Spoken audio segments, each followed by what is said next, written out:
आज हम बात करेंगे करंट अफेयर्स जून 2020 के बारे में।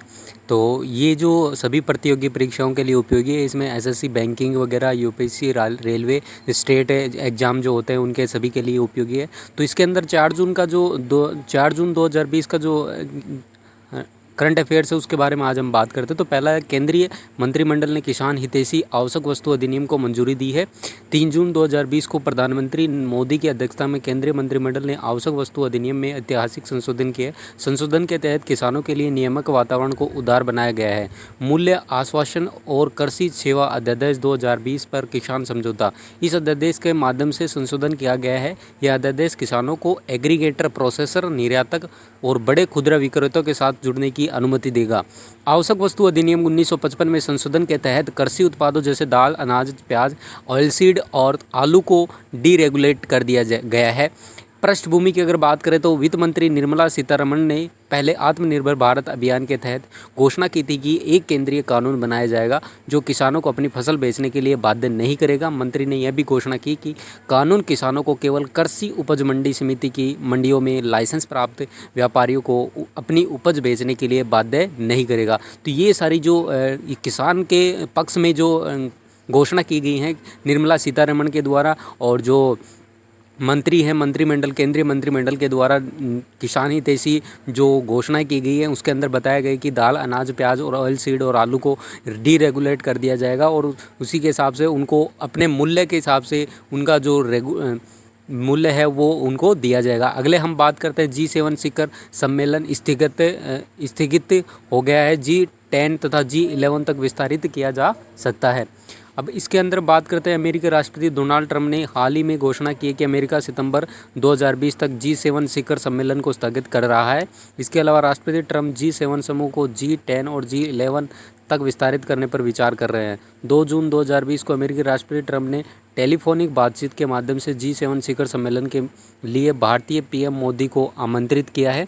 दोनों नेताओं ने वास्तविक नियंत्रण रेखा पर भारत चीन के हालिया स्टैंड ऑफ पर चर्चा की। तो भारत चीन के बीच चल रहे युद्ध के बारे में उन्होंने आपस में चर्चा की है। तो G7 जो सम्मेलन है, शिखर सम्मेलन, उसको स्थगित कर दिया डोनाल्ड ट्रंप ने। मुख्य बिंदु की अगर बात करें तो G7 7 देशों अर्थात France, Canada, Germany, Japan, America और ब्रिटेन का एक समूह है। समूह एक ऐसा निश्चित मुख्यालय या एक औपचारिक संविधान नहीं है। शिखर सम्मेलन में जो निर्णय लिया जाता है वह गैर बाध्यकारी होता है। राष्ट्रपति ट्रंप 3 अन्य राष्ट्रों ऑस्ट्रेलिया, रूस, भारत और दक्षिण कोरिया को शामिल करके G7 समूह का विस्तार करना चाहते हैं। तो ये G7 जो शिखर सम्मेलन है ये France, Canada, Germany, Japan, America और ब्रिटेन के इन समूह के द्वारा, ये जो 7 देश हैं इनके द्वारा जो शिखर सम्मेलन है वो होता है। G7 एक अंतर सरकारी संगठन है जिसका गठन 1975 में हुआ था। इसका गठन विश्व के शीर्ष अर्थव्यवस्थाओं द्वारा विश्व के मुद्दों पर चर्चा करने के लिए अनौपचारिक मंच के रूप में किया गया था। कनाडा 1976 में G7 में शामिल हुआ और यूरोपीय संघ 1977 में G7 में शामिल हुआ था। 1997 में रूस G7 में शामिल हुआ। शुरू में G7 को G8 कहा जाता था। 2014 में रूस को निष्कासित कर दिया गया था क्योंकि उसने यूक्रेन के क्रीमिया क्षेत्र पर अपना जो आधिपत्य जमा लिया था, इस कारण उसको अलग कर दिया गया। G7 बनाम G20, यानी G7 और G20 इन दोनों में क्या अंतर है, क्या फ़र्क होता है? तो G20 एक बड़ा समूह है और इसमें G7 के सभी सदस्य शामिल होते हैं और इनके अलावा भी और सदस्य शामिल होते हैं, यानी 20 जो देश हैं उनके सदस्य इसमें शामिल होते हैं। तो भारत भी G20 का सदस्य है। G20 का गठन 1999 में वैश्विक आर्थिक चिंताओं को दूर करने के लिए और अधिक देशों को लाने के लिए प्रतिक्रिया के रूप में किया गया था। ठीक है, आगे हम बात करते हैं मेक इन इंडिया के बारे में। तो रक्षा मंत्रालय आयुष निर्माणी बोर्ड को 156 BMP इन्फैक्ट्री कॉम्पैक्ट व्हीकल का ऑर्डर दिया गया। 2 जून 2020 को रक्षा मंत्रालय ने OFB आयुध निर्माणी board 156 BMP infantry combat vehicle का ऑर्डर दिया।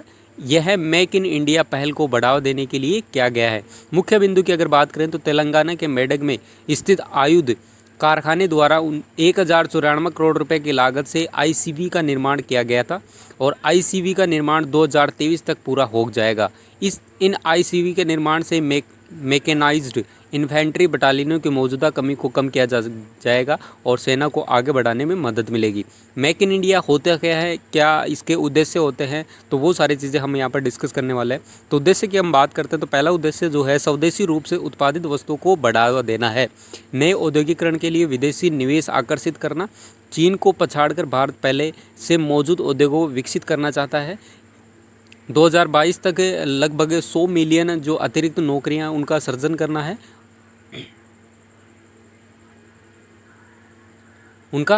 करना है, तो इस तरीके से ये हमारा जो है, इस तरीके से आगे हम बात करते हैं। भारत ऑस्ट्रेलिया के साथ पहली बार द्विपक्षीय शिखर सम्मेलन आयोजित करेगा। तो 4 जून 2020 को प्रधानमंत्री Modi Australia PM Scott Morrison के साथ एक आभासी द्विपक्षीय शिखर सम्मेलन में हिस्सा लेंगे। यह भारत द्वारा आयोजित होने वाला पहला वर्चुअल द्विपक्षीय शिखर सम्मेलन है। तो शिखर सम्मेलन यानी भारत और ऑस्ट्रेलिया के बीच का शिखर सम्मेलन है। इसमें हम बात करते हैं मुख्य बिंदु की, तो दोनों नेता को भारत और ऑस्ट्रेलिया के संबंध में एक व्यापक रूपरेखा पर चर्चा करेंगे। दोनों नेता कई समझौतों पर भी हस्ताक्षर करेंगे। प्रमुख समझौता सैन्य रसद सुविधाओं के आपसी बंटवारे में संबंधित है। यह समझौता हिंद प्रशांत क्षेत्र में ऑस्ट्रेलियाई और भारतीय सेनाओं के संचालन की बैंडविड्थ को बढ़ाने में मदद करेगा। दोनों नेता हिंद प्रशांत क्षेत्र में विज्ञान और प्रौद्योगिकी, कोविड-19 संकट, साइबर सुरक्षा, समुद्री मुद्दों पर चर्चा करेंगे।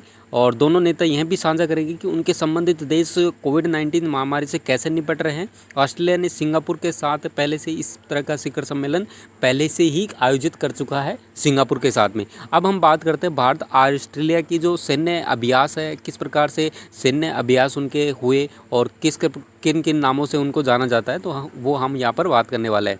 तो भारत और ऑस्ट्रेलिया ने 2015 में अपना पहला द्विपक्षीय नौसैनिक अभ्यास किया था। वो इस अभ्यास को एयूस इंडेक्स कहा जाता है। इसके अलावा दोनों देश द्विपक्षीय सैन्य अभ्यास करते हैं जिसे एस्ट्रा हिंद कहा जाता है। भारत संयुक्त राष्ट्र सुरक्षा परिषद में एक गैर स्थायी सदस्य बनने का प्रयास कर रहा है। ऑस्ट्रेलिया ने भारत के यूएनएससी में सदस्य बनने के लिए समर्थन किया है। ऑस्ट्रेलिया ने अजहर मसूद को वैश्विक आतंकवादी घोषित करने के लिए संयुक्त राष्ट्र के प्रस्ताव का भी समर्थन किया था। तो जो वैश्विक आतंकवादी कौन था, तो वो अजहर मसूद था, जिसके पक्ष में ऑस्ट्रेलिया ने संयुक्त राष्ट्र संघ यूएसए का पूरा सपोर्ट किया था और उसे फांसी की सज़ा हुई थी। तो आगे हम बात करते हैं, इसी के आगे हम चर्चा करने वाले हैं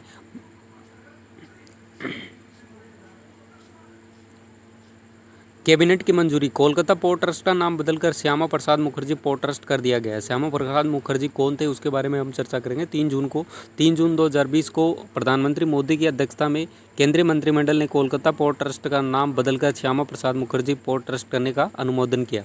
बंदरगाह का नाम बदलने की घोषणा प्रधानमंत्री मोदी ने 11 जनवरी 2020 को की थी। अक्टूबर 2019 में श्यामा प्रसाद मुखर्जी के नाम पर चेनानी नासरी सुरंग का नाम बदल दिया गया था। यह सुरंग जम्मू और कश्मीर की सबसे लंबी सुरंग मानी जाती है। जम्मू कश्मीर की सबसे लंबी सुरंग चेनानी नासरी सुरंग मानी जाती है और ये NH 44 पर स्थित है। तो कई बार क्वेश्चन पूछ लिया जाता है कौन से NH पर स्थित है। यह द्वीप दिशात्मक है और श्रीनगर और जम्मू के बीच 30 किलोमीटर की दूरी को कम करती है। इससे यात्रा का समय 2 घंटे कम हो जाता है। श्यामा प्रसाद मुखर्जी कौन थे उसके बारे में हम आज डिस्कस करने वाले हैं। तो श्यामा प्रसाद मुखर्जी एक राजनेता, शिक्षाविद व बैरिस्टर थे। उनका जन्म 6 जुलाई 1901 को कोलकाता में हुआ था। वे पंडित जवाहरलाल नेहरू की सरकार में उद्योग व आपूर्ति मंत्री थे। जम्मू कश्मीर के मुद्दे पर पंडित जवाहरलाल नेहरू से मतभेद होने के कारण वे भारतीय राष्ट्रीय कांग्रेस से अलग हुए और 1951 में उन्होंने राष्ट्रीय संघ की सहायता से भारतीय जनसंघ की स्थापना कर दी और जिससे बाद में भारतीय जनता पार्टी अस्तित्व में आई। और गौरतलब है कि डॉक्टर श्यामा प्रसाद मुखर्जी के अनुच्छेद 370 का कड़ा विरोध किया और इसी संदर्भ में उन्होंने जम्मू कश्मीर में भूख हड़ताल भी की। और ये उन्होंने बताया कि एक देश में 2 विधान, 2 प्रधान और 2 निशान नहीं हो सकते। और इसी के साथ में वहाँ पर भूख हड़ताल 1953 में भूख हड़ताल की। भूख हड़ताल के कारण ही उनका क्या हो गया, निधन हो गया। 23 जून 1953 में उनको कारावास में डाल दिया गया और कारावास में उनका क्या हो गया, निधन हो गया वहाँ पर। तो श्यामा प्रसाद मुखर्जी को हम यहाँ पर बोल सकते हैं कि भारतीय जनता पार्टी जो है भाजपा का एक जनक मान सकते हैं यहाँ पर। और इसी के साथ में उनका जो जन्म हुआ वो आपको तारीख ध्यान में रखनी, 6 जुलाई 1901 को, और मृत्यु हो गई 23 जून 1953 को उनकी मृत्यु हो गई। इसी क्रम में आगे हम बढ़ते हैं। ग्रामीण विकास मंत्री की अध्यक्षता में केंद्रीय रोजगार गारंटी परिषद की बैठक आयोजित की गई। तो मनरेगा जो केंद्रीय रोजगार गारंटी परिषद जो है, मनरेगा के बारे में यहाँ पर डिस्कस करेंगे हम। 2 जून 2020 को केंद्रीय ग्रामीण विकास मंत्री श्री नरेंद्र सिंह तोमर ने केंद्रीय रोजगार गारंटी परिषद की 21वीं बैठक की अध्यक्षता की। कि ये बैठक क्यों की गई, इसके बारे में हम बात करते हैं मुख्य बिंदु।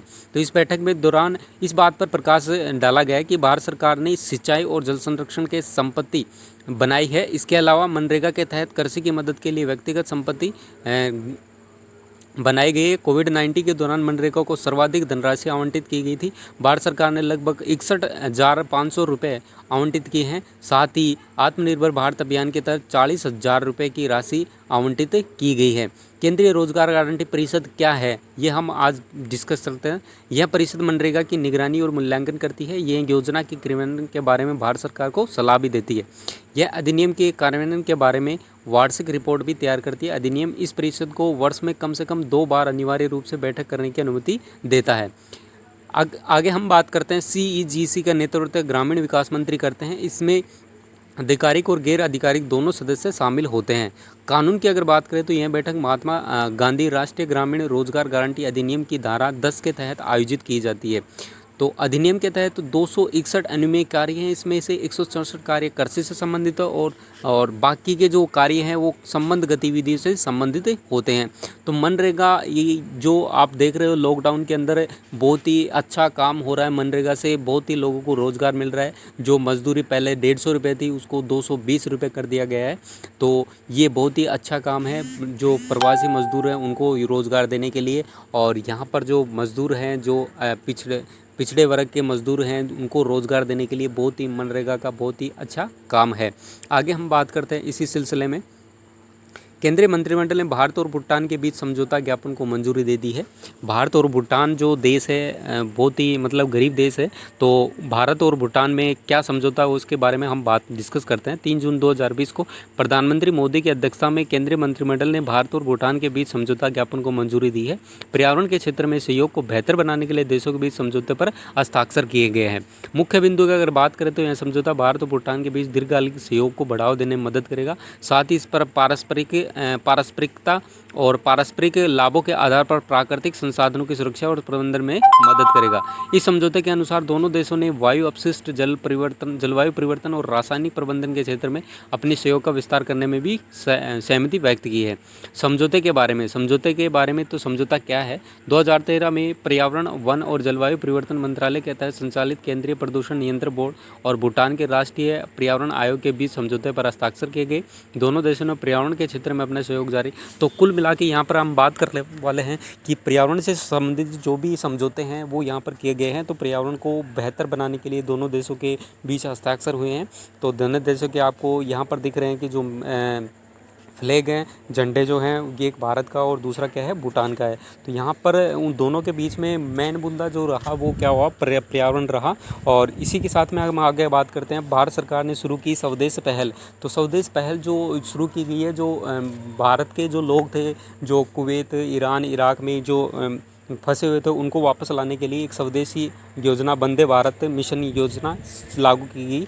तो भारत सरकार विदेशों में लौटने वाले भारतीयों के कौशल की मैपिंग के लिए स्वदेश पहल शुरू करने का निर्णय है। स्वदेश का पूर्ण रूप जो अगर हम बात करें तो skilled workers arrival database for employment support. तो इसका कई बार फुल फॉर्म भी पूछ लिया जाता है। मुख्य बिंदु की अगर बात करें तो वंदे भारत मिशन के तहत स्वदेश पहल शुरू की गई है। इस पहल का उद्देश्य विदेशों से लौटने वाले भारतीयों के डेटाबेस को उनके कौशल और अनुभव के आधार पर तैयार करेंगे और डाटाबेस के आधार पर उन्हीं को भारतीय कंपनियां विदेशी कंपनियों से जो भी उनका एक्सपीरियंस है उसी के आधार पर उनको जॉब दिया जाएगा। वापस आने वाले भारतीयों की संख्या अधिकतर संयुक्त अरब अमीरात, ओमान, सऊदी अरब और कुवैत और कतर से है।